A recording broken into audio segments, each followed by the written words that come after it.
Grüezi miteinander, ganz herzlich willkommen und einen wunderschönen guten Morgen, meine sehr verehrten Damen und Herren, liebe Freunde aus nah und fern, von wo aus auch immer Sie uns zuschauen mögen. Ich begrüße Sie zu dieser Sondersendung von Weltwoche Daily, die andere Sicht, unabhängig, kritisch, gut gelaunt aus Belgrad, aufgezeichnet am 8. Juni 2024. Was Sie im Hintergrund da in Umrissen in Facetten erkennen können. Das ist die Belgrader Burg, eine ganz wichtige Befestigung, die viele Jahrhunderte Geschichte erlebt hat, hier gleichsam an der Grenze von Mitteleuropa und des Balkans gelegen. Ein Zeugnis für die enorme strategische Wichtigkeit Serbiens im Verlauf der europäischen Geschichte. Und auch heute ist Serbien ein Schlüsselort, nicht nur zum Verständnis Europas, sondern auch zum Verständnis der Konflikte, die Europa seit vielen, vielen Jahrhunderten immer wieder heimsuchen. Und momentan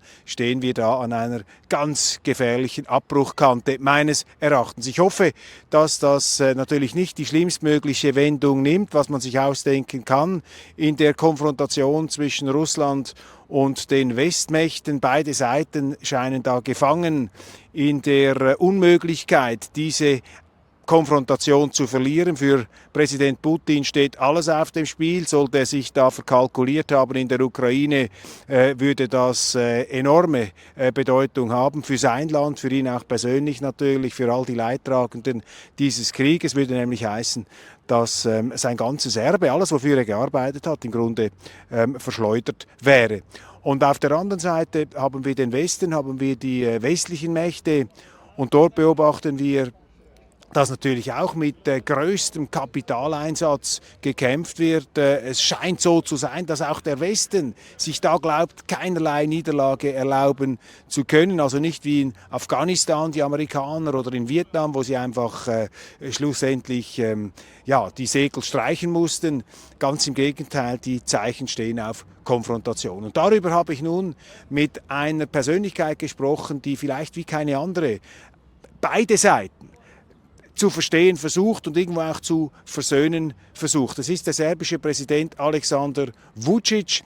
Ich habe ihn getroffen hier in Serbien, in Belgrad, in einem Teil der präsidialen Anlagen, in einem alten Königsschloss, in einem Residenz- und Repräsentationsgebäude. Wir hatten die Möglichkeit, fast eine Stunde lang zu sprechen. Und Präsident Vucic, Sie werden es sehen, ein sehr nachdenklicher, ein ruhig und fast stillsprechender Mensch, ein untypischer Politiker, möchte man sagen. Er wirkt eher wie ein Intellektueller, wie ein Hochschulprofessor vielleicht, wie ein Denker, aber sehr erfolgreich hier politisch seit vielen, vielen Jahren in den Geschicken des Staates dabei. Und Präsident Vucic zieht da eine sehr, sehr düstere, eine fast finstere Schlussfolgerung. Er bereitet sein Land auf einen Krieg vor, hat er mir gesagt. Die strategischen Reserven würden da jetzt überprüft. Und er rechnet damit, dass es also innerhalb der nächsten 4 Monate da zu einer ganz großen Konfrontation, zu einem großen Krieg kommen könnte.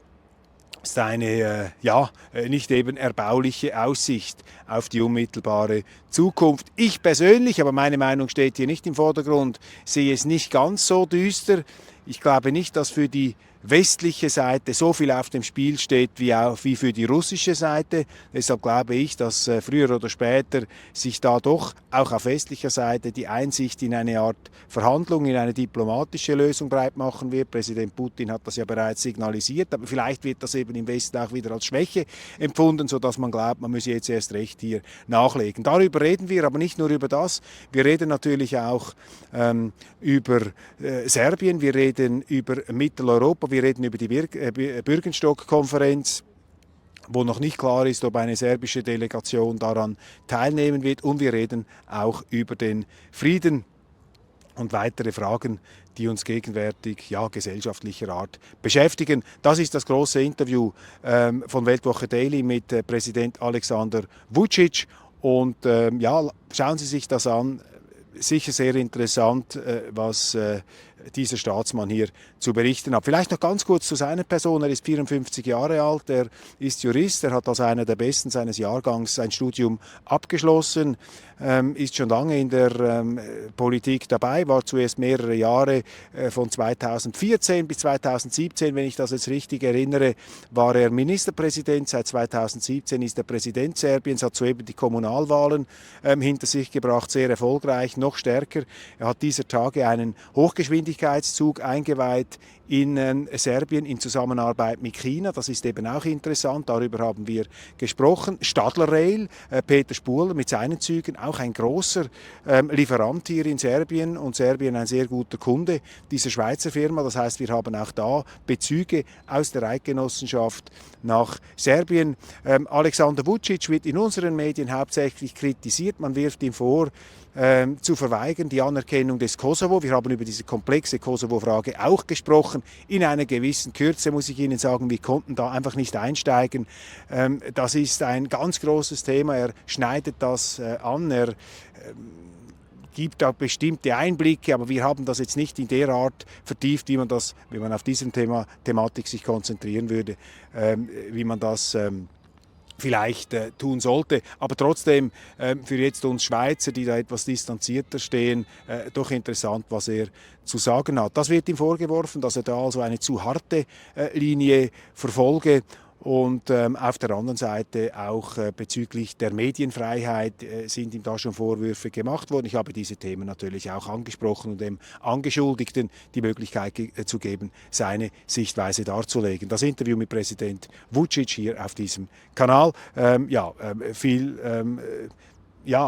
düsteres, lehrreiches Vergnügen hätte ich jetzt fast gesagt, aber das ist das falsche Wort. Nein, schauen Sie sich's an. Vielen herzlichen Dank für die Aufmerksamkeit. Mr. President, welcome to our program. Let's start with a very dark topic, the war in Ukraine. You had a TV interview recently where you said we're probably entering a situation which could be worse than World War II. How concerned are you at the moment about the escalation in Ukraine? It's a different approach from my side than the approach of many other bigger and more important leaders, because I would like to see the peace, and most of the others would like to see the victory for one or another side. And when you have that kind of a different approach, then everything else is different. And but when you wish a peace, then you can easily puzzle all the problems we are facing with. And when you have this type of narrative and rhetoric, which is getting worse and worse day by day, and then you just have to understand that phrase made by famous historian Taylor, the train has left the station and no one can stop it. And it looks like that, and I believe that we are getting close to the last days of possible rethinking and reconsidering of everything that is happening in Ukraine. If those big powers don't do anything in a short period of time, yes, I'm pretty much certain that we'll face a real disaster. We see that the United States, Germany have said that the Ukrainians can attack targets on Russian territory. The Western media are not so concerned. They say, well, President Putin is bluffing when he says there will be consequences. What do you think? Where are the red lines of President Putin? When is the West overstepping the red line? If you bet on a fact that someone is bluffing, it means that you have no better cards. But you just believe that the other side has weaker cards, and you're not sure about it, because you don't know and you didn't see his or their cards. And to me, would have always been very cautious and prudent when assessing Putin's will or Putin's possible future moves, and wouldn't be that sure. Of course, I cannot be in his shoes. I don't see things through his eyes, but I believe that this will just contribute to the further deterioration of the situation. This won't help anyone. This will just deteriorate the situation. Leaders in Germany, even politicians in Switzerland, leaders in the United States, they say, well, Putin, he's an imperial dictator. He starts with Ukraine and then he attacks other countries. The German military minister has just expressed that Putin had explicitly said he will attack other countries. You know the Russian president, is that his agenda? Is he an imperial conqueror? Is that the reason for this war? I see things slightly differently. What I believe is that,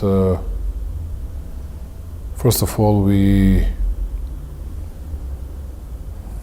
condemn that incursion and intrusion into Ukrainian territory, as you know, as a country, as a state. But it's more complex and it's much more complicated. And if you want to make this kind of equations, and then my question would be, what did you do with Serbia in 1999 and 2008? And then there are no responses. And you saw that Putin was using that Kosovo precedent in his recent statement as well. And there are no responses to that. The only response he got even from Angela Merkel, okay, it was a bloodshed that lasted for almost 8 years in Kosovo, which is not totally right and not totally true. But at the end, Putin was saying, but yeah, well, it was not happening. It was not like happening in Donbass as well. And now it's a big political fight because Putin will always use this Kosovo precedent, which is not good for us Serbs. But if I were him, would have done most probably the same. Why would I care too much about Serbs in Serbia? I would do it because it's in the interest of Russia. And there is no proper response from the other side, speaking about international public law and things that some countries did or did not do in accordance, in adherence with UN Charter and UN resolutions and international public law in general.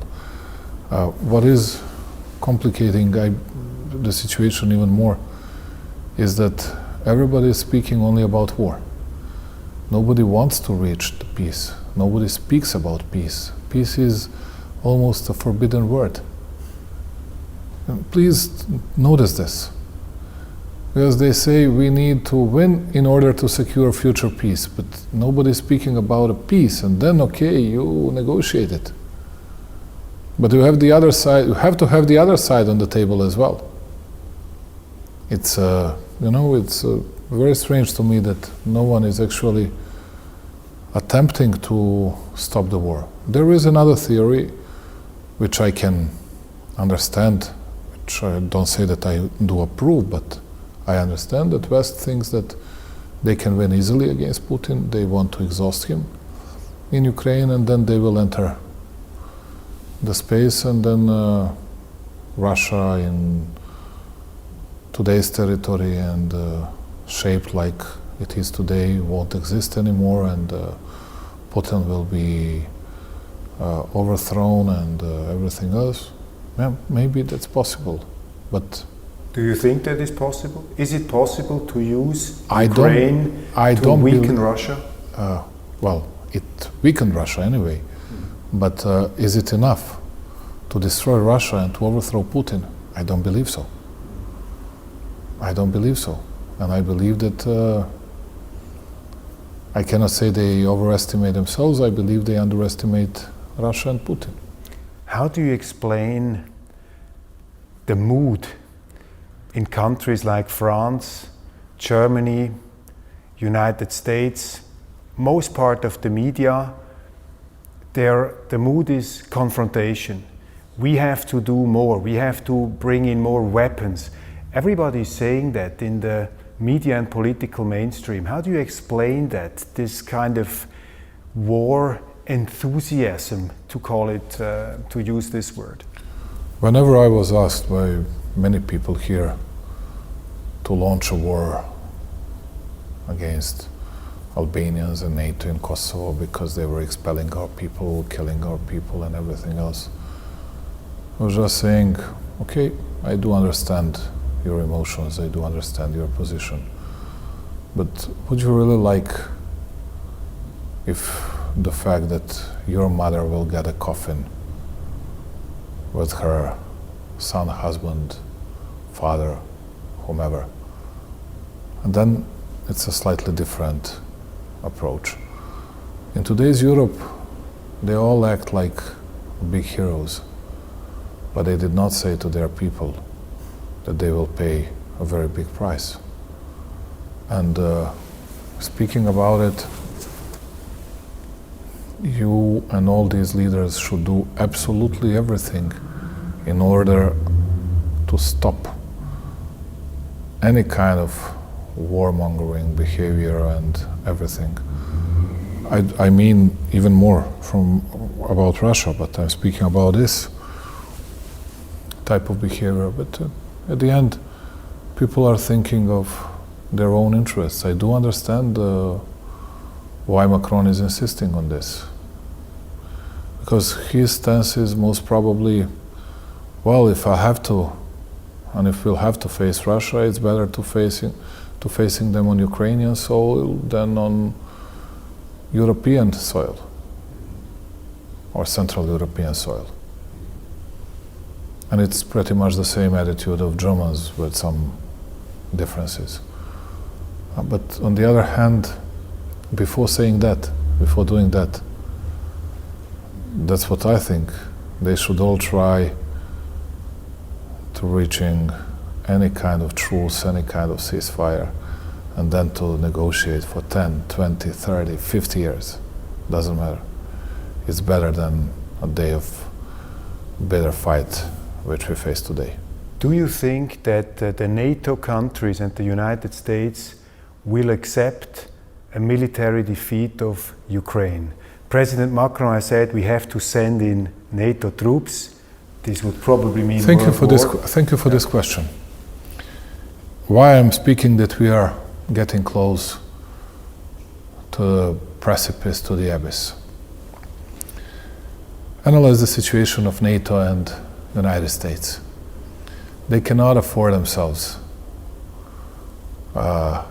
losing war in Ukraine, which means Russia cannot win. Because, first of all, their political legacy will not exist, or it will be so poor that they cannot allow themselves. Number two, position of Europe and the West, collective West, in geopolitical terms, will deteriorate so much that no one would be able to revive it and to renew it. And number three, it will open Pandora's box for more movements, at least, and hostilities against collective West in the future. But take the other side. That's a nice story for one side. But take the other side. If Putin loses the war, he's going to lose personally everything. If he loses the war, he won't have a legacy of someone that created a sort of common denominator for Ivan, Peter the Great, and Catherine the Great. And number three, Russia will not exist and won't be shaped like it is today. And then when you have these two sides so much far from each other, with their wishes, with their expectations, then you see that everything is at stake. Everything. No one can afford to himself or to itself, to themselves, to lose. When you have this situation, that's why I was saying to you, that's why I was saying publicly and not hiding it, that we are getting closer to a real disaster. That means you. And then we come to another question. Yes. Sorry. Who is ready to lose 1 million, 2 million, 5 million, 10 and 15 million people? Ask yourself. I'm not ready to lose a single man, and we won't participate in that. But it's a question for some other people. They say in the West, the blame is totally on Putin. It was an unprovoked war. Was it an unprovoked war? I'm not here to define it, and no doubt that it was a sort of violation of international public law. The problem is that there had been Minsk договоренности, соглашенности, Minsk arrangement, which Putin was insisting on, that it was breached and violated all the times. But anyway, my question is, why were you not so strict when we had a similar situation in Serbia? Double standards. Yeah, no doubt. Duplicity, double standards, red herrings, whatever you want. I thought. No doubt about it. Do you see a streak of, I don't use this term often, a streak of racism? I was always thinking that there is some kind of anti-Slavic impetus in this confrontational mood on the side of the West against Russia, that there is this old, ingrained instinct that the West looks down on the East. Is this a factor in this whole absurdity? I'm the president of the country, and I cannot make this kind of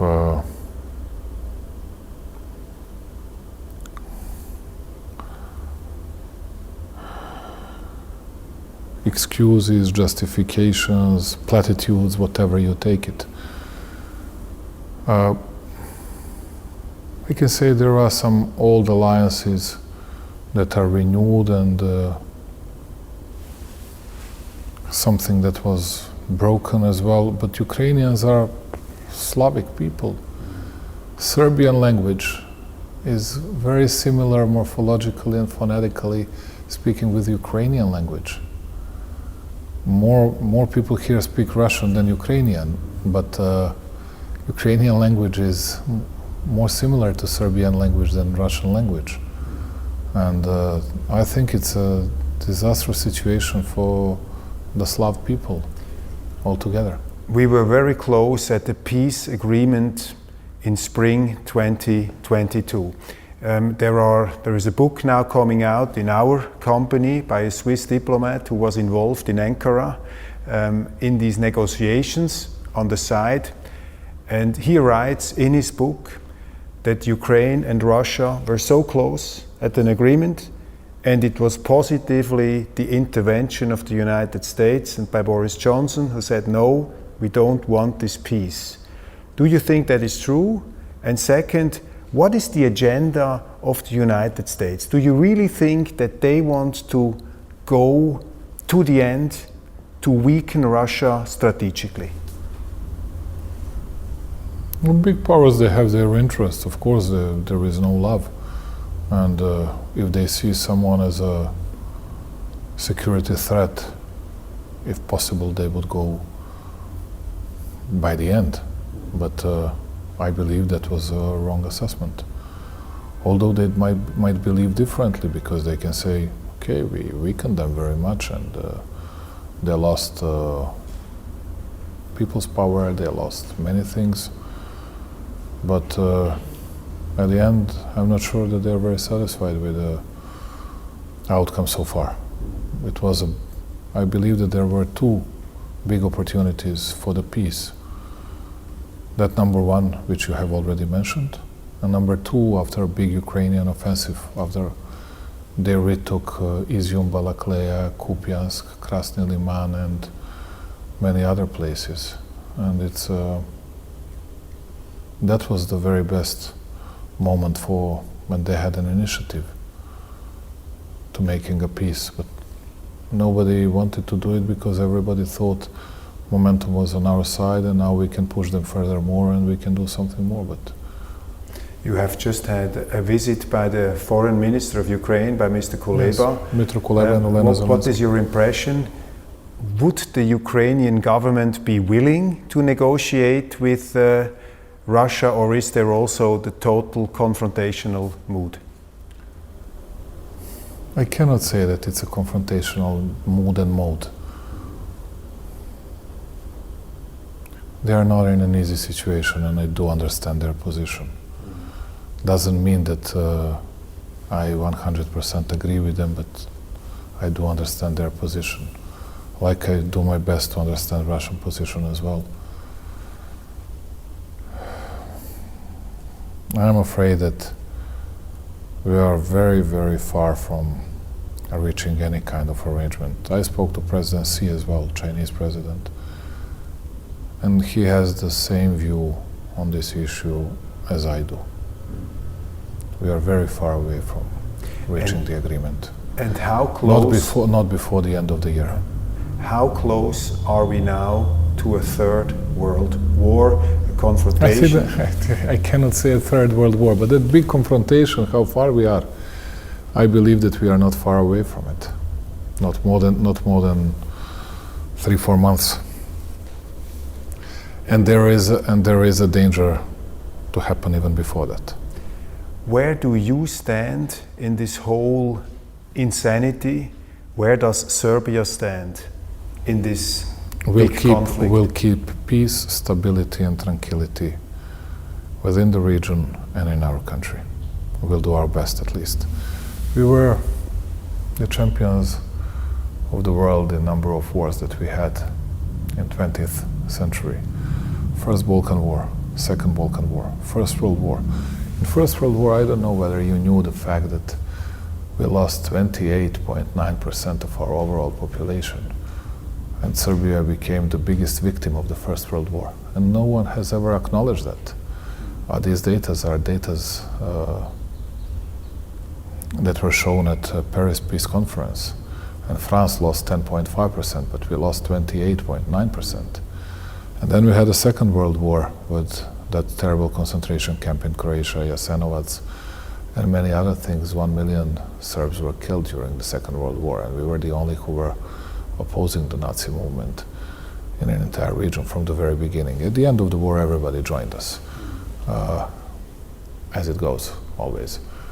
But then we had all these wars during 1990s, then NATO aggression in 1999. And after all these wars, my big dream is to preserve the peace here and stability, and will do my best to keep the country safe and stable. That's why I'm very cautious, very prudent on every single statement against anyone. You know, I don't fight with anyone, just keeping tranquility, and that's it. And the vocabulary is very crass. The vocabulary is very tough on all sides, especially also on the European side. Will you participate in this conference in Switzerland? Do you think this is a good conference without the Russian side taking place? I have discussed that with Volodymyr. I was discussing it with Chinese. We still haven't made our decision, but we'll see.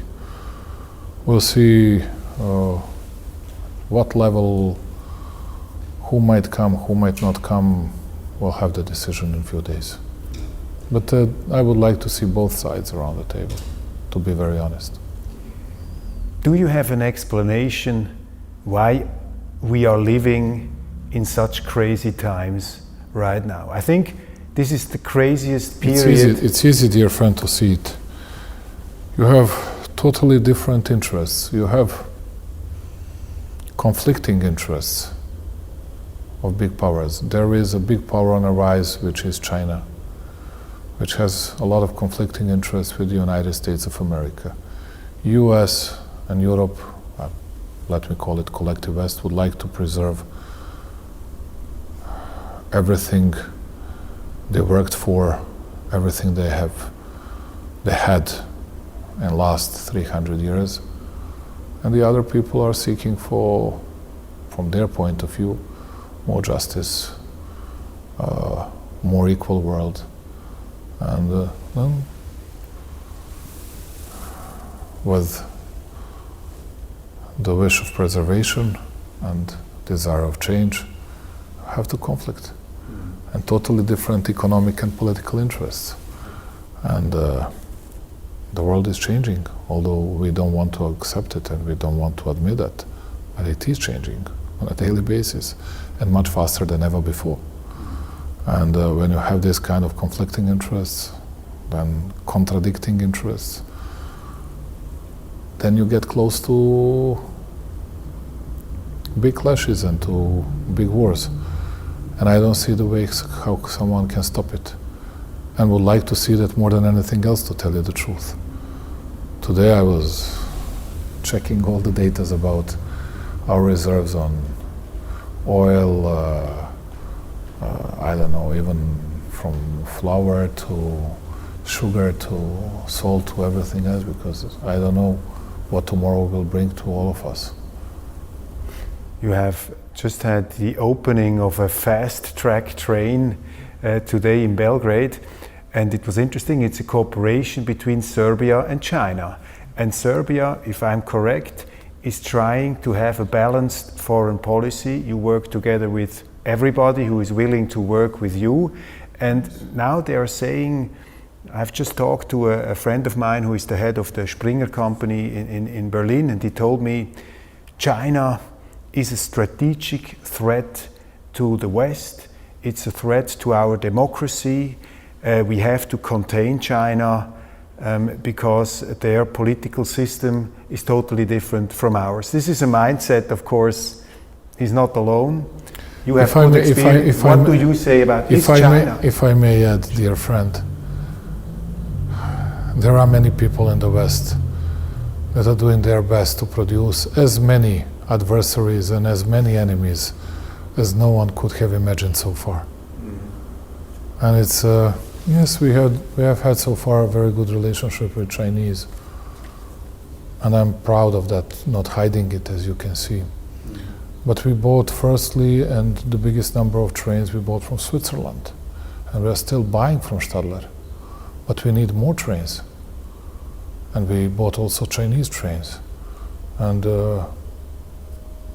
we are good friends with them, and we don't see any kind of danger, and they're not going to put us in any kind of jeopardy. We're going to use, before we enter the EU, and nobody knows when this will happen or will it happen, we're going to use free trade agreement with China, with Egypt, with United Arab Emirates as well.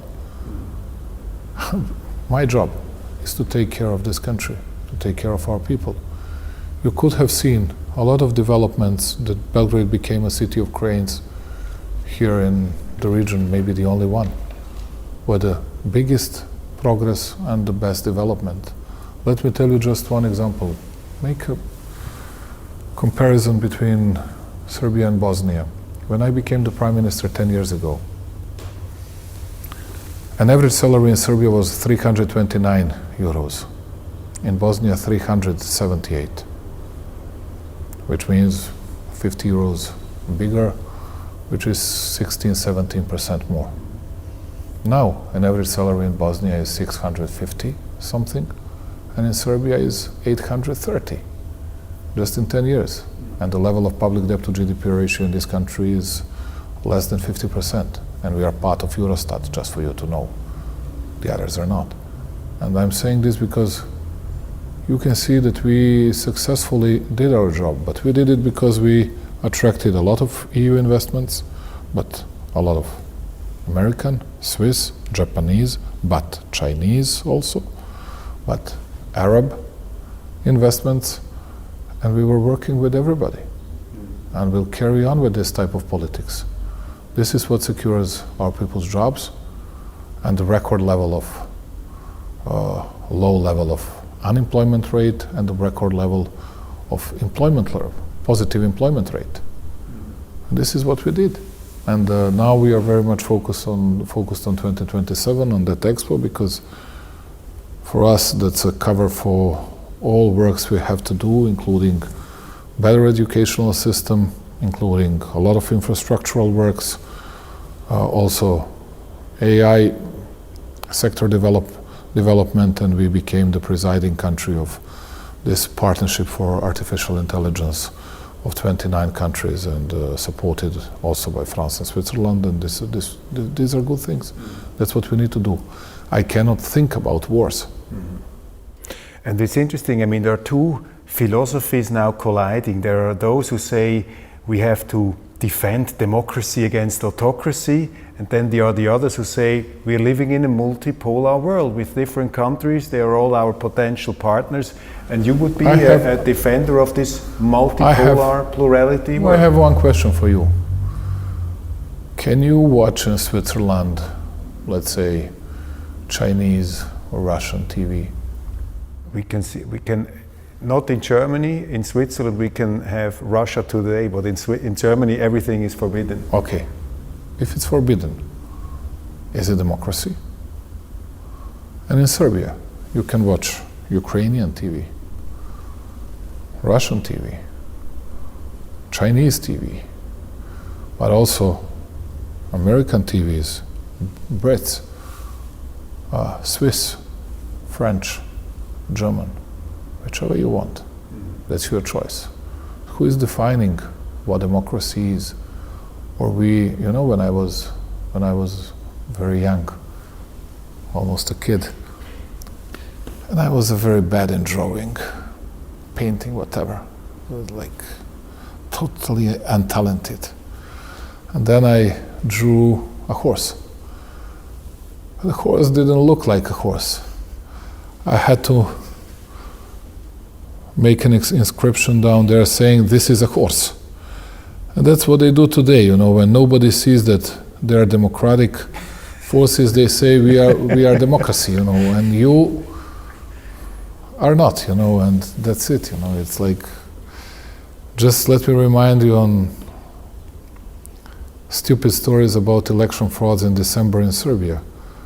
And I said to you and I said to them, there was no election fraud, we're going to win with bigger margin, with bigger difference.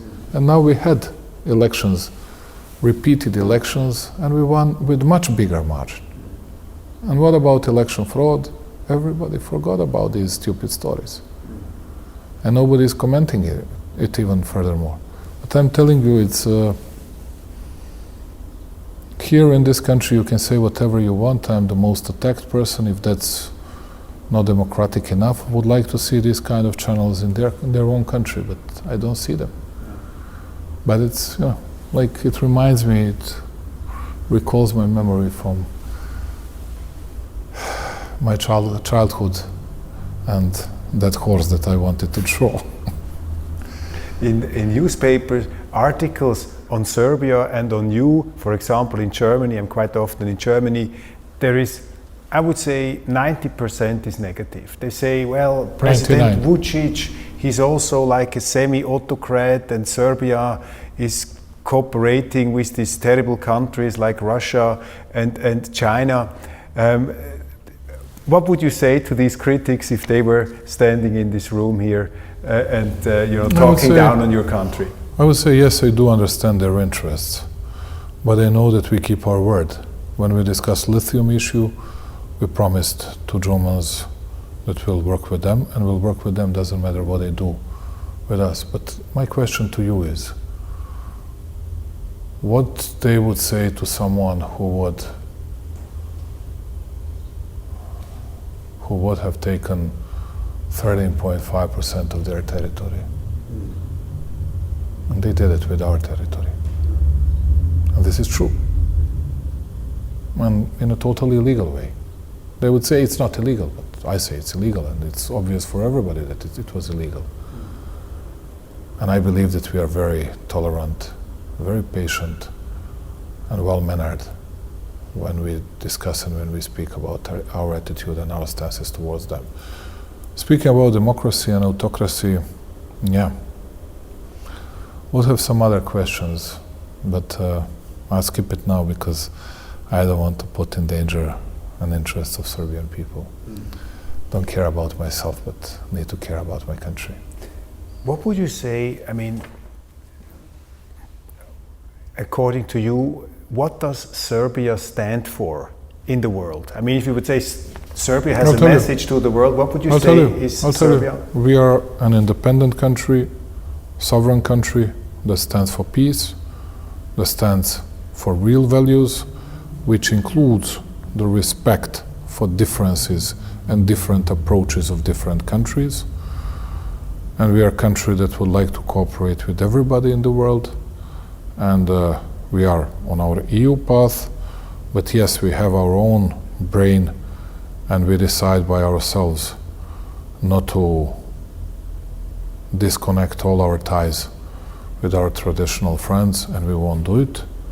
And yeah, we are obstinate, we are stubborn from time to time in order to keep our freedom on making decision, and we'll keep on working that way. And at the end, we are very much committed, dare to say devoted, in economic progress of our country, and we do it successfully.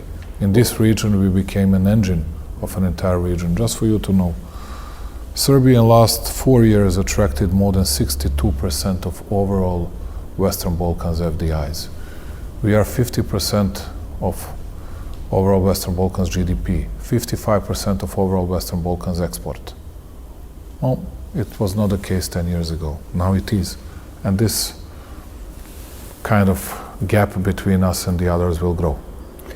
What are the, in your eyes, the foremost qualities of Serbia and the Serbian people? What is there something that makes you particularly proud about your own country? Would you say this is an achievement the world doesn't see, which is really great, what we have done?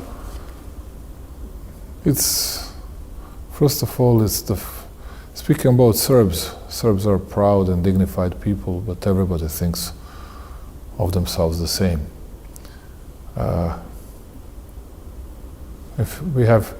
There is one good thing and one bad thing about us. We have great individuals in all different kinds of social spheres, from scientists, from sciences and scientists as individuals, to cultural life, sports, everything else. But when we come to collective approach and collective successes, we are much worse than many others. That's why you have Serbs like Nikola Jokic, 3 times MVP in NBA. That's why we had Nikola Tesla. He was 100% Serbian, of course, then American citizen. From Mikhailo Pupin to Novak Djokovic to many other people. And it's because we are persistent, consistent, but we always lack a system. And we always thought that the talent was enough, which is not. Now I believe that we started changing our own mindsets, and I really believe in a very hard work, dedicated, systemic and systematic approach. That's what I believe in. But what we'll never give in, it's our freedom, it's our independence, and we are not puppets of anyone. No one can dictate us what we're gonna decide on each issue. Today you can just get an email or fax from someone, either in Brussels, either in Washington, either in Moscow, either somewhere else. We get those emails. We read those emails, but we decide by ourselves. That's the difference between us and many others. And I'm smiling from time to time when they say, hey, you know, everybody is 100% aligned with our politics, only Serbia is not 100% aligned. And I say to them often, very often, but if all these guys are 100% aligned, why they need their governments? You just send a text, you know, and email, and they will say it's done, tick in the box, and that's it. why they need their government. We believe that we should make decisions, you know, even in Switzerland from Landsgemeinde Institute. You were taking care of your rights, of everything, and making decisions by yourselves. We are, at least on that point, relatively similar. How do you see the future of Europe and the future of the European Union? I mean, there are so many problems. We have now migration, we have the problem of Islamism, for example. I won't put in jeopardy position of Serbia, and will be very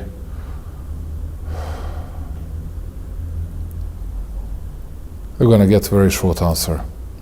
I'm very hopeful, but at the same time, very much afraid of European future. There is a huge thing now in Germany with attacks by Islamist terrorists. Serbia has been for centuries, you can say, on the front line of the defense as a Christian country against the Muslim aggressors. You know, you have fought here since many centuries. What's your suggestion to leaders in Germany, in other countries, in France, how to deal with this phenomenon of radical Islam? It is not going to be much better, it's going to be worse. We should all cooperate on all these issues, from migration issue to all security issues. And I was always advocating European security to be defined in a different way, not only through NATO, but nobody wanted to listen, small guys from the small countries. Now I don't know, because those video snippets were so terrible, so frightening. I hope that this will never happen in my country, and I wish Germans not to see it again. And how do you cope with this problem in Serbia? What do you do with your migration laws? We use all our agencies in order to secure peace, which is not always easy. Another very hot topic and complicated for people who are not so familiar with the Serbian history, the history of the Yugoslavian war, is the Kosovo question. What's the importance of the Kosovo question for you and for your country? There are thousands of important issues. And if I start speaking about the past and about the Serbian people's soul, everybody in the West would say, okay, this guy is past-oriented, backwards-oriented, and blah, blah, blah.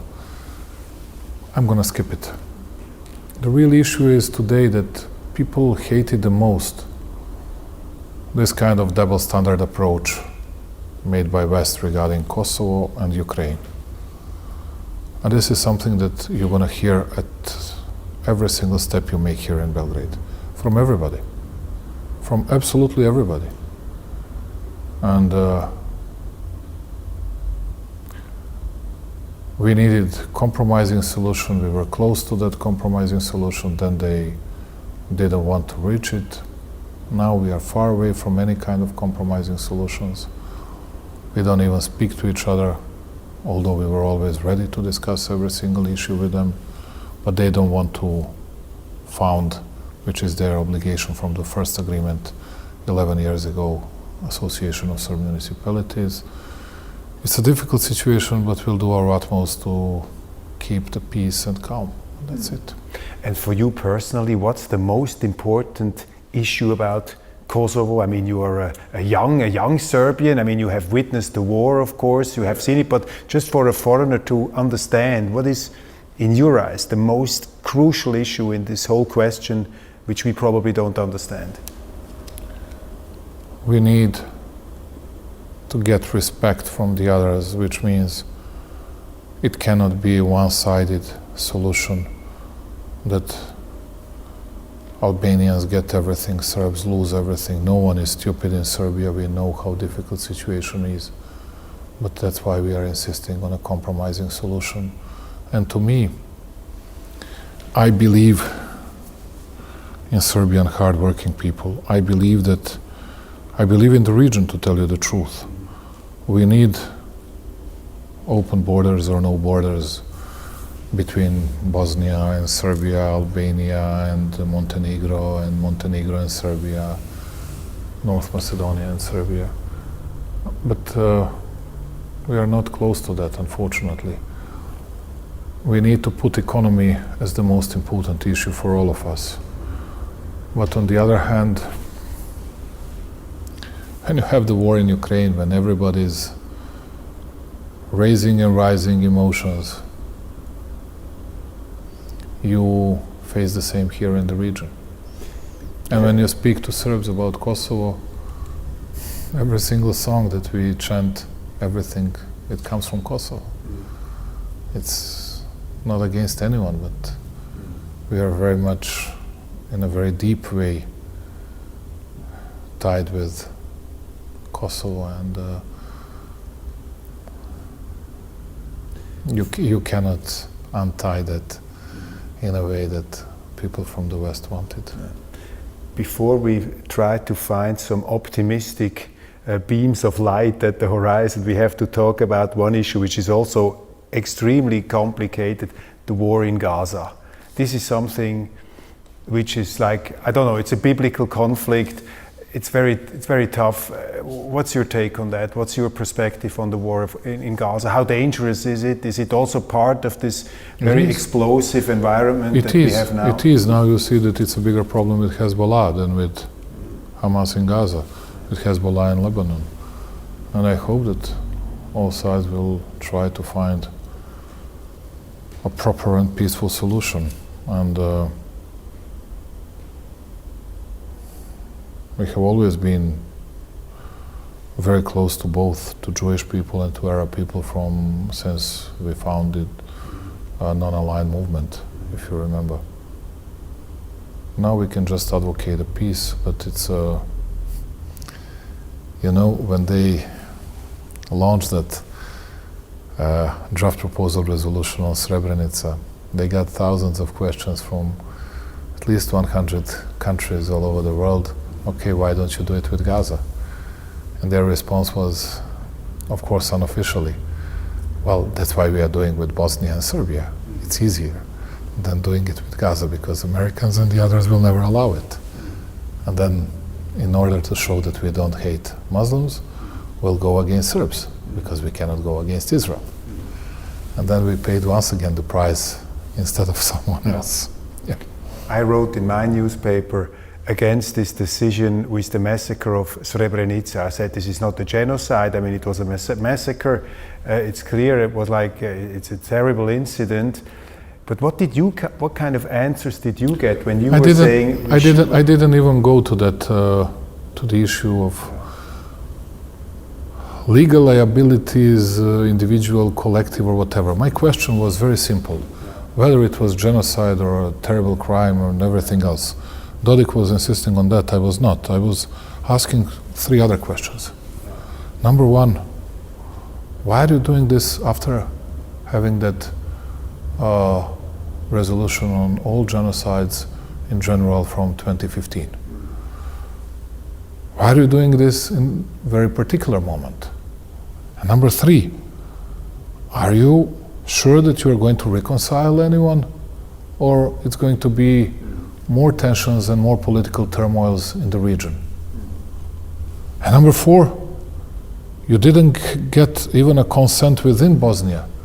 Is it going to get people closer to each other or much away from each other?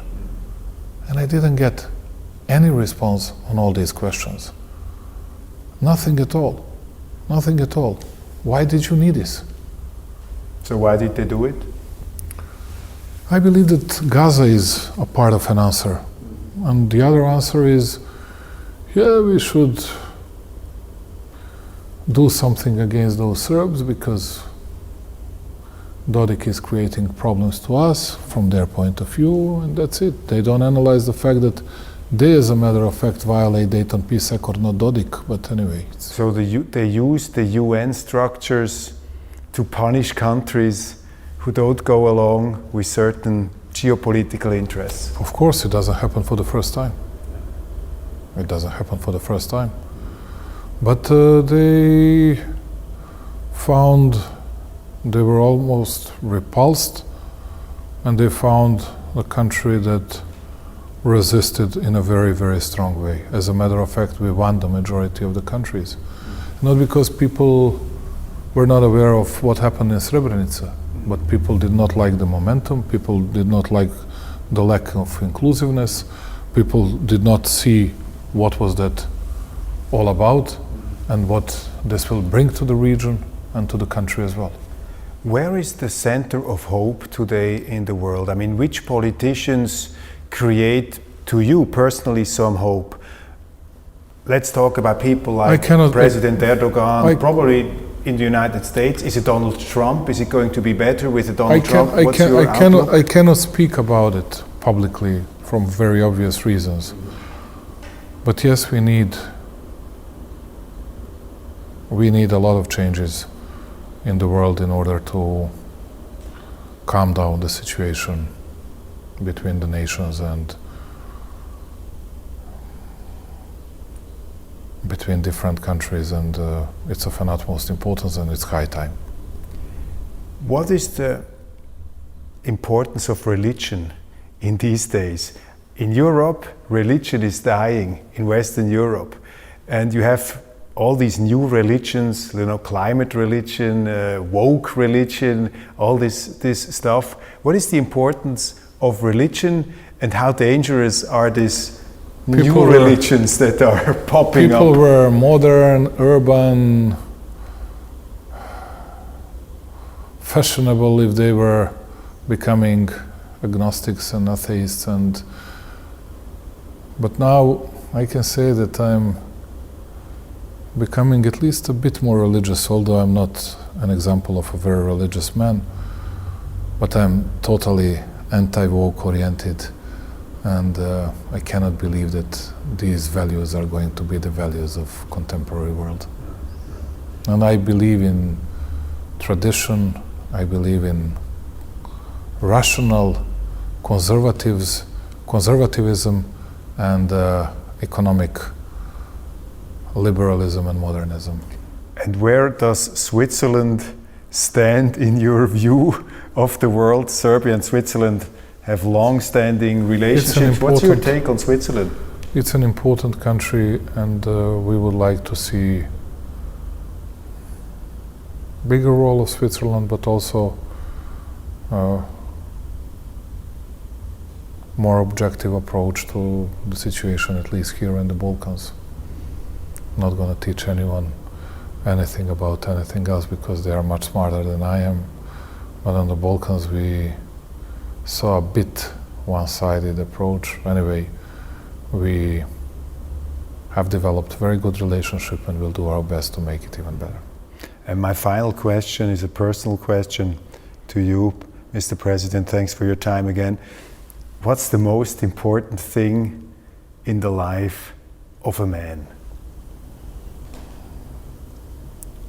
His legacy, what will happen after his life. Thank you very much. Thank you very much.